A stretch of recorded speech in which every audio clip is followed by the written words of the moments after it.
Le jour où le bras bourdonna, le village de Tassedo se réveillait toujours avant le soleil. Les coqs chantaient dans une poussière encore froide, les femmes rallumaient les foyers, et la fumée montait lentement comme une prière discrète. Rien ne distinguait ce matin-là des autres, jusqu'à ce que Kouandé sente la première démangeaison. Ce n'était pas une simple irritation. C'était comme si quelque chose frappait de l'intérieur. Kouandé posa son pilon contre le mur de la cour et regarda son bras droit. La peau semblait normale, peut-être un peu tendue. Il gratta doucement. La sensation empirait. Sous la chair, un mouvement léger se dessinait, semblable au frémissement de l'eau avant la pluie. Il se dit que c'était la fatigue. Depuis des semaines, il travaillait sans repos dans les champs. Mais le mouvement recommença. Plus profond, plus insistant, accompagné d'un bruit faible, presque imperceptible. Un bourdonnement. Kouandé recula, le cœur battant. Il colla son oreille contre son bras. Le son venait bien de là. Pas de l'air. Pas de l'extérieur. De l'intérieur même de sa chair. Il lâcha un cri. Sa femme Sally accourut. Lorsqu'elle vit le bras, elle se figea. La peau gonflait lentement, comme si elle respirait. Puis, sous leurs yeux, une petite bosse se forma près du coude. La peau s'ouvrit brusquement, et une mouche noire en sortit, encore humide, avant de s'envoler. Sally hurla. En quelques secondes, d'autres insectes suivirent. Des mouches, des guêpes sombres, de petits coléoptères aux ailes brillantes. Ils sortaient du bras de Kouandé comme d'un nid vivant. Pourtant, il ne saignait presque pas. La peau se refermait après chaque sortie, comme si le bras refusait de mourir. Le bruit attira les voisins. On accourut, on cria, on pria. Personne n'osa toucher Kouandé. Les insectes tournaient autour de lui sans jamais piquer les autres. Ils lui obéissaient. Très vite, un mot se glissa de bouche en bouche à voix basse. Malédiction. Kouandé était connu dans le village. Chasseur autrefois courageux, il avait cessé la chasse après une dispute avec Gebanou, le vieux sorcier de Tassedo. Une dispute ancienne, jamais expliquée clairement. On savait seulement que Kouandé avait refusé quelque chose. Un service, un pacte, une promesse. Depuis, Gebanou ne parlait plus à personne. Les anciens furent convoqués sous le grand fromager. Kouandé fut tenu à distance, assis seul sous un manguier, son bras enveloppé dans un tissu qui vibrait sans cesse. Les insectes continuaient d'entrer et de sortir, indifférents à la peur humaine. Le doyen du village parla enfin. Ce bras ne porte pas une maladie. Il porte une parole ancienne. Un autre ancien ajouta que les insectes, volants, étaient souvent les messagers des sorciers. Ils voient ce que les hommes cachent. Ils punissent ce que la honte protège. Pendant ce temps, Kouandé sentait son bras s'alourdir. Il n'avait plus de force dans les doigts. Par moments, il avait l'impression que le bras ne lui appartenait plus, comme s'il était devenu une maison pour autre chose. La nuit tomba. Les insectes brillèrent faiblement à la lueur des torches. Aucun ne s'éloignait vraiment. Tous revenaient toujours vers le bras. Sally osa s'approcher. Elle posa la main sur l'épaule de son mari. Elle murmura. « Qu'as-tu fait, Kouandé ?» Il voulut répondre, mais les mots restèrent coincés dans sa gorge, car au fond de lui, il savait. Il savait exactement quand la malédiction avait commencé. Pas ce matin-là, pas aujourd'hui, mais le jour où il avait ri du sorcier, le jour où il avait cru que certaines paroles ne mordent pas. Alors que la nuit s'épaississait, un insecte plus grand que les autres sortit lentement de son bras.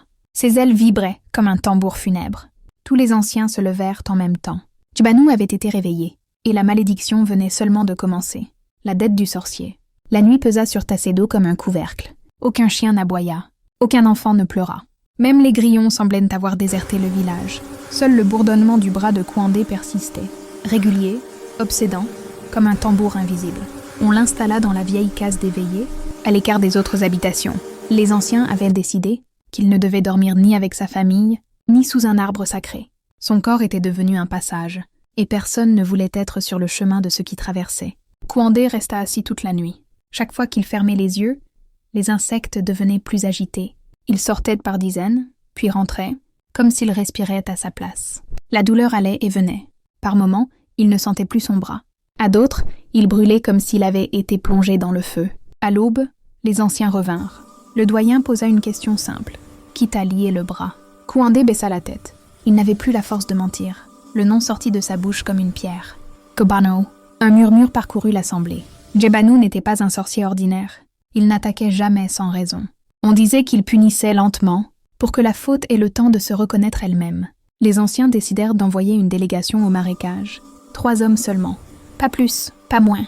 Le nombre devait être respecté. Sinon la parole du sorcier se refermerait. Avant leur départ, Sally s'approcha de son mari. Elle regarda le bras sans oser le toucher.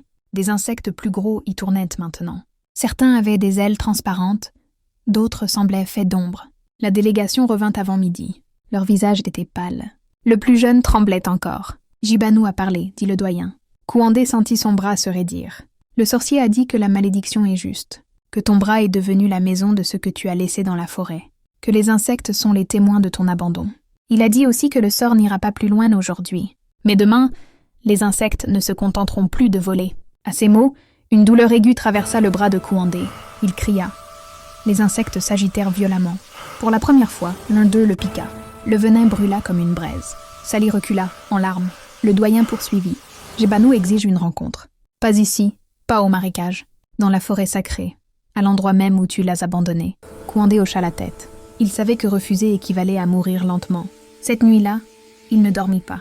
Il sentit les insectes s'organiser. Ils se regroupaient, se posaient en cercle sur son bras, comme s'ils attendaient un signal. Par moments, il croyait entendre des mots dans leur bourdonnement. À l'aube, quand le premier rayon du soleil toucha Tassédo, le bras de Kouandé se couvrit d'un voile noir d'insectes. Son cœur se serra. La forêt l'attendait, et avec elle, la vérité qu'il avait fuie trop longtemps. La forêt qui se souvient, le chemin vers la forêt sacrée n'était presque plus visible. Les herbes hautes avaient repris leur droit, comme si la terre elle-même voulait effacer toute trace humaine. Kouandé avançait lentement, entouré des 3 anciens, tandis que Sali marchait à distance, silencieuse. Personne ne parlait. Le bourdonnement de son bras suffisait à remplir l'air. À mesure qu'ils approchèrent de la forêt, les insectes se calmaient.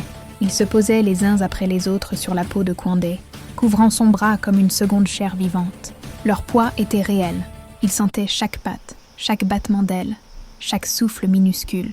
La lisière de la forêt était marquée par un vieux fromager aux racines tordues. Là, les anciens s'arrêtèrent. Ils ne pouvaient pas aller plus loin. « À partir d'ici, dit le doyen, la parole ne nous appartient plus. » Kouandé acquiesça.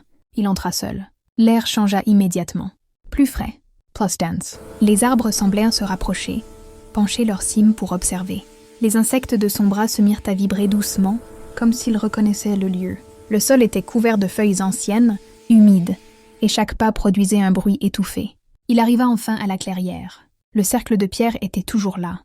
Au centre, à moitié enterré, reposait l'objet qu'il avait abandonné autrefois. Enveloppé dans une peau craquelée, il semblait intact, comme s'il avait attendu ce moment précis. Jibanu sortit de l'ombre sans bruit. Il portait les mêmes vêtements qu'autrefois, mais ses yeux avaient changé. Ils brillaient d'un éclat calme et dur. Il observa longuement le bras de Kouandé, puis leva la tête. « La maison est pleine, » dit-il simplement. Kouandé tomba à genoux. Les insectes s'envolèrent brusquement, formant un nuage noir entre les 2 hommes. Aucun ne toucha Jibanu. « Et s'il refuse ?» demanda Kouandé. Jibanu leva la main. Les insectes se ruèrent vers le visage de Kouandé avant de revenir aussitôt dans son bras. « Alors ils apprendront à voler ailleurs dans ton corps. » Le silence retomba. Kouandé regarda l'objet au centre du cercle. Il pensa à Sali, au village, à son rire d'autrefois. Il accepta. Jibanu entama les incantations. La forêt sembla respirer avec lui. Les insectes entrèrent lentement dans le bras de Kouandé, un à un, jusqu'à ce que la peau se referme presque entièrement. Quand le rituel prit fin, le soleil était haut. Le bras de Kouandé était couvert de cicatrices noires, immobile. Jibanu le regarda une dernière fois. « Retourne au village, vis, et souviens-toi. » En sortant de la forêt, Kouandé comprit que la malédiction n'était pas levée. Elle avait changé de forme.